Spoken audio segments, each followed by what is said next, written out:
महामारी के दौर में हमारे बहुत सारे मजदूर अलग अलग रियासतों में फंसे हुए हैं। उनकी कोई सुनवाई नहीं हो रही है। बहुत मुसीबत में ये लोग जो हैं वहां रह रहे हैं। खाने को बहुत दिक्कतें इनको आ रही हैं। बहुत सारे मजदूर बीमार हो चुके हैं, लेकिन कोई भी इनकी सुध लेने के लिए तैयार नहीं है। मैं केंद्र सरकार को यह कहना चाहता हूं कि ये वो मजदूर हैं जिनकी वजह से देश का निर्माण हुआ।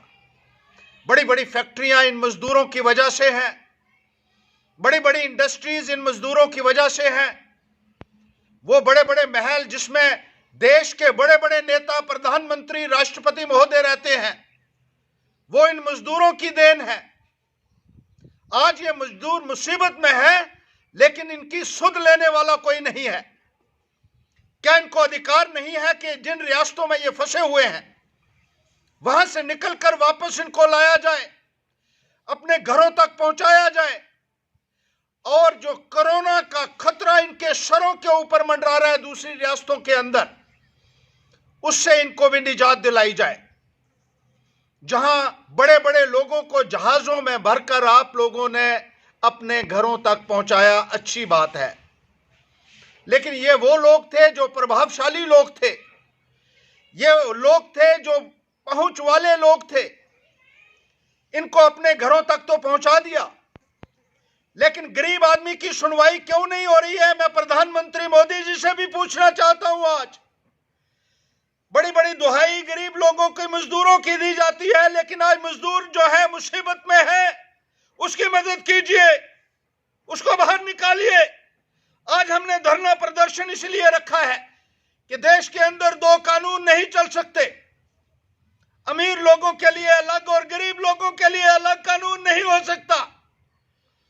राजस्थान में फंसे हुए बड़े बड़े पहुंच वाले लोगों के बच्चों को आपने लाया राजस्थान से यूपी में, अच्छी बात है, हम वेलकम करते हैं उसका, लेकिन मजदूरों को क्यों नहीं लाया जा रहा? बीजेपी के एक एमएलए ने अपने बच्चे को कोटा से बिहार तक पहुंचाया, लेकिन जो मजदूर फंसे हुए हैं वो भी किसी के बच्चे हैं, उनके भी बच्चे हैं, वो परेशान हैं, उनके परिजन परेशान हैं, उनके परिवार के लोग परेशान हैं। जहां मजदूर भुखमरी से दो चार हो रहा है दूसरी रियासतों में, वहीं उसके परिवार अपने गांव में मुश्किल हालात से गुजर रहे हैं। आज मैंने डॉक्टर जितेंद्र सिंह का एक बयान सुना कि ईरान से जिन लोगों को लाकर राजस्थान में रखा था, आज उन लोगों को जहाज में बिठाकर लद्दाख लिया जा रहा है। अच्छी बात है, लेकिन गरीबों के लिए भी वाहन दीजिए।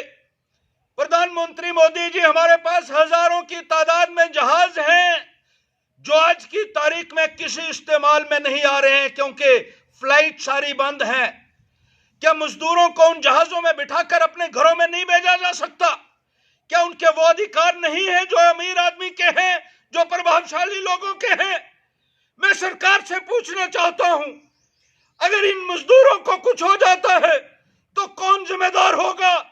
इस बात का जवाब भी हमें दीजिए। केंद्र सरकार को इसका जवाब देना होगा।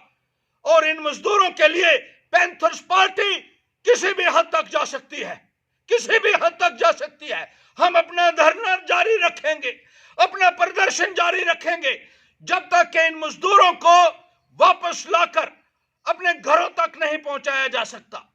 इनको वापस लाइए, इनको क्वारंटीन में रखा जा सकता है, यहां लाकर इनके मेडिकल टेस्ट किए जा सकते हैं। ये मजदूर बहुत सारी रियासतों के अंदर हैं, लद्दाख में भी फंसे हुए हैं, कश्मीर में भी फंसे हुए हैं, हिमाचल में है, यूपी में है, राजस्थान में है, दिल्ली में है, महाराष्ट्र में है, वेस्ट बंगाल में है, गुजरात में है, पंजाब में, हर जगह पे है, लेकिन इनका सुनवाई जो है वो इस सरकार में नहीं हो रही है।